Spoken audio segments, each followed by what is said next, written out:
Ya kita ini memang sih dengan divaksin kita ini kebal virus. Betul. Ngoten. Harapannya kan seperti itu. Nggih. Ya masyarakat sebenarnya sadar loh. Masyarakat sudah tahu loh. Dan masyarakat cuman permasalahannya lah kadang-kadang masyarakatnya budal vaksinnya bisa ora ono kok. Loh kan itu.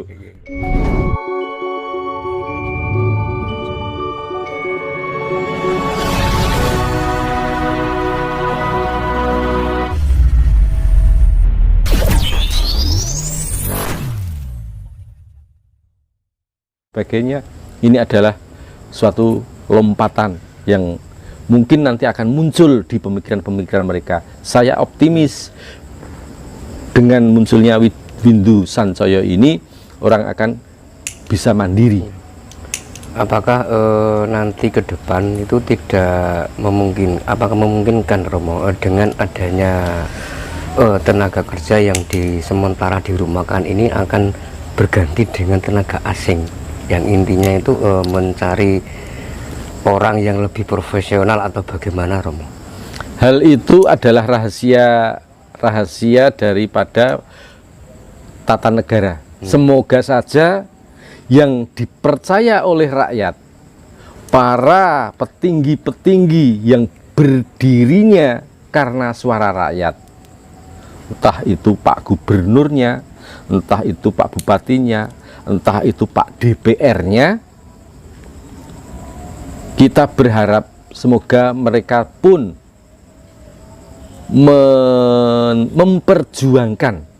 memperjuangkan aspirasi daripada masyarakat yang dulu menghantarkan beliau-beliau di singgah sana sampai menjadi orang nomor 1.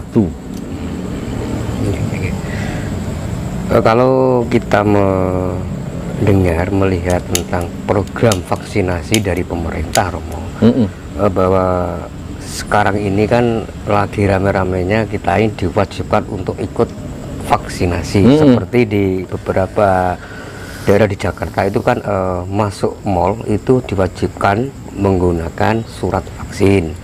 Seperti di Jogja, masuk wilayah Malioboro harus pakai surat vaksin. Nah, itu bagaimana Romo menyikapinya? Kalau menurut saya tentang vaksinasi itu penting sih, tapi juga tidak menjadi dominan gitu loh. Penting, tapi tidak harus mendominasi. Kita ke mall harus vaksin.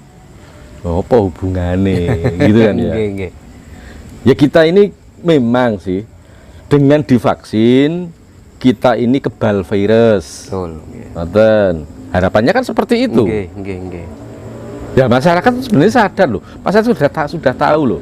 Dan masyarakat cuman permasalahannya lah kadang-kadang masyarakatnya budal vaksinnya bisa ora ono kok. Loh kan itu.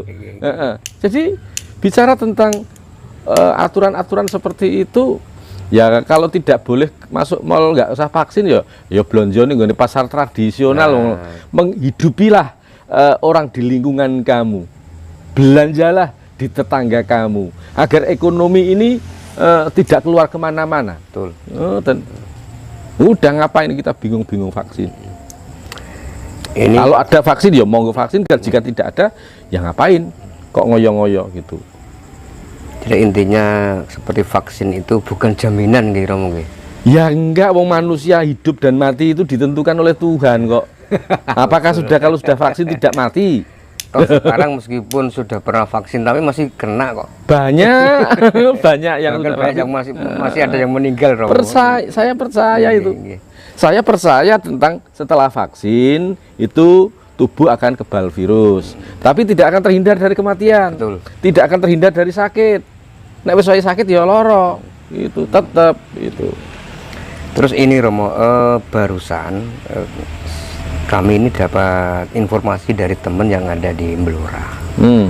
Di Blora itu ada satu kecamatan itu yang tenaga medisnya terutama dokternya itu meninggal semua karena virus ini.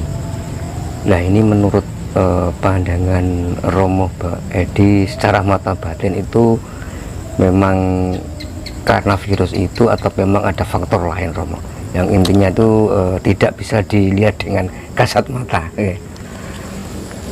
Jadi gini ya Mas, secara logika, jika kita mengambil secara logika, maka yang namanya nakes atau tenaga kesehatan itu sudah pasti dia bisa memprediksi aku iki loro opo, terus aku kena opo. Betul.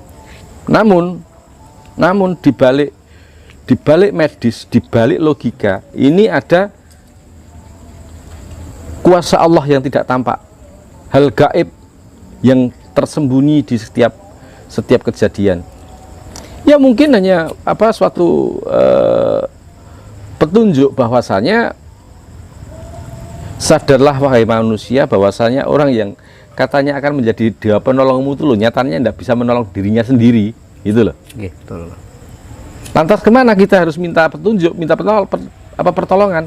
Tidak lain kepada Sang Khalik Allah Subhanahu wa taala. Ngoten.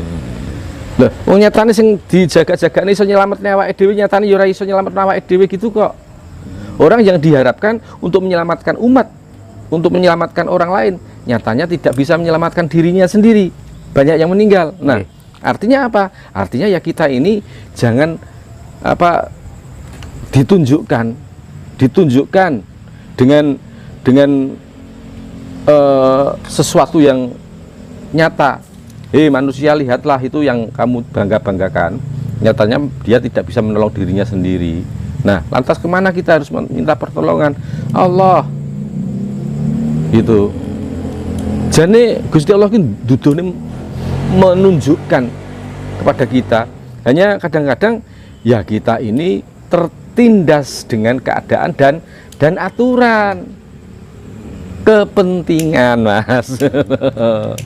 Ada yang mengatakan begini Romo, mungkin karena mereka itu yang di daerahnya yang banyak terkena pagebluk seperti ini, kadang pagi sakit, sore meninggal, sore sakit, pagi meninggal. Itu tidak lepas dari kurangnya dari mereka itu yang menghargai dan menghormati para leluhur.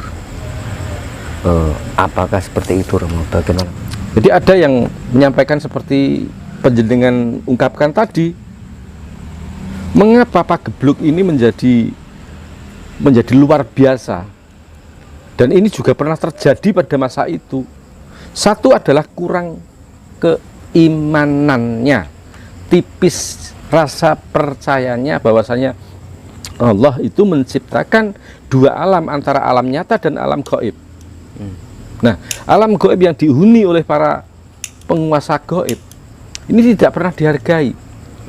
Bayangkan, hanya beberapa tempat, hanya beberapa wilayah saja yang sampai saat ini masih mengagungkan, nguri-uri peninggalan para leluhur, gitu. Jadi tempat-tempat yang mestinya menjadi sakral akhirnya digradasi menjadi tempat hiburan. Betul. Banyak tempat-tempat para arwah bersemayam, karena sesungguhnya sebelum arwah itu sowan ke hadirat Allah Subhanahu wa taala kan mempunyai kedaton, mempunyai keraton, mempunyai kerajaan, dengan harapan agar nanti setelah tiba waktunya akan sowan kepada Sang Pencipta. Namun tempat-tempat itu hilang begitu saja karena kepentingan, keserakahan nafsu manusia. Nah, jadi tidak salah ketika muncul wabah atau pagebluk, walaupun sebenarnya bicara tentang pagebluk saat ini adalah pagebluk buatan manusia yang sebenarnya terus akhirnya menjadi fenomena yang luar biasa, karena memang Allah menghendaki seperti itu. Allah memerintahkan menurunkan cobaan, bukan azab ya, cobaan melalui tangan-tangan umatnya. Terus saya sepakat dengan apa yang jenengan dengar dari para pinisepuh. Memang yang saya dengar juga begitu.